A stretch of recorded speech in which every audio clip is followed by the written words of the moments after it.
appreciate it. Dima, let me go to you first here. Donald Trump went to Paris for the ceremonies commemorating the end of the First World War, the bringing of peace after that carnage of 4 years and 20 million dead and 20 million casualties. He felt insulted that his host, President Macron in France, proposed a real European army. Very insulting. Very insulting, considering Trump's very dismissive attitude towards NATO in a number of ways. How do you respond to all of it? Well, normally, logically, Russia should be insulted, because actually Macron, here's what he said. Faced with Russia, which is at our borders and has shown that it can be a threat, we need a Europe which defends itself better without just depending on the United States in a more sovereign manner, end of quote. So well, for a globalist, it's kind of interesting coming out of his mouth. Who is threatened here? You know?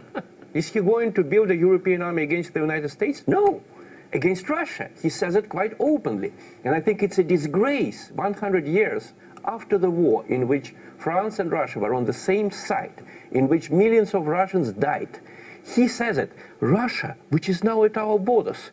He forgets to mention why Russia is at the borders of the European Union. It's not because Russia expanded. It's because NATO and the European Union expanded, not paying any attention to any concerns that Russia might raise about it. Yeah, but Dima, he didn't only mention Russia, did he? Also, he mentioned the United States. He said Russia, China, and we all are fearing the imminent Chinese invasion of Europe on the other side of the world. I know I am, right? You know, Chinese troops are about to disembark on, in Normandy, I'm pretty sure. But he also mentioned the United States, and even the United States, he said, talking about the need to defend against. Now, this talk is simply Macron trying to put on war hawk credentials. Come on, France can't even pay 2% of its GDP according to NATO strictures, and he's talking up a European Union army. He's talking like the Sun King here, I think. Yeah. And I want to talk about also the reports that Macron did not want Putin and Trump to meet. Glenn, jump in. Yeah, no, I was going to say this EU army is not a new idea, though. It's actually here. I will show everyone here. The National Interest last week had an article, Washington smothers independent European security initiatives. The entire history of it since 1991. Well, 6 months after the Soviet Union collapsed, they met in Germany for the Petersburg Task Force, which was, the purpose was to develop military capabilities for the European Union. Now they were able to strike a compromise with the United States in which they would have a clear division of labor. Usually NATO would do the interventions, the invasions, and the EU would do the dish essentially at the end to do the peacekeeping or the training.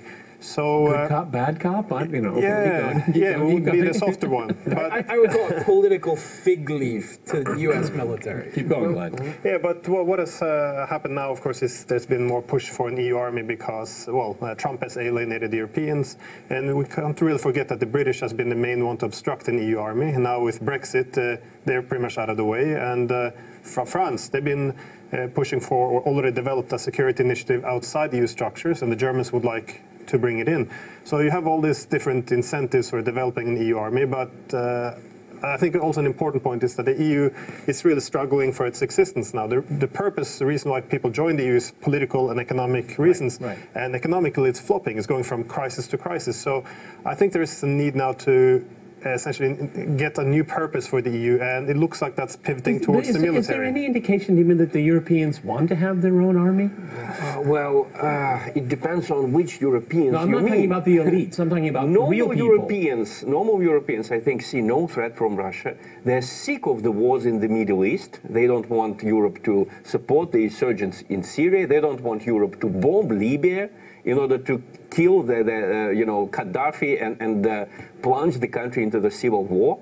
But if we look at what has been going on since 1992, the European Union actually started more wars than the United States. I remember how the whole thing in Libya started. It was not the United States, it was Sarkozy and the French planes that bombed it first. How did the Yugoslav war begin? begin. There was an article in Le Monde which said, some people think that the United States started all of this. No, Paris and London asked, they lobbied the United States to go together with them into Yugoslavia. In Kosovo, the United States was providing air support. The ground operation was conducted by European troops. If you look at the history of European Union, since 1992, they didn't make peace with anyone. The United States at least improved relations with Cuba somewhat. Now Trump is destroying even that. The EU only quarreled with Russia, with Yugoslavia, with Libya, with Syria, with Iran, with anyone who objects. So basically, and even that quote from Macron when he is saying that Europe needs to be kind of defensive against the United States. Hold it right there, Dim. Is this something? Is this some kind of gambit that Macron is playing right now? Because I don't see there's a lot of political will and certainly no political guts. And there's certainly no funding for such a thing, right? This is largely a political move, and we could just dismiss this as Macron's version of fake news. In fact, I think a lot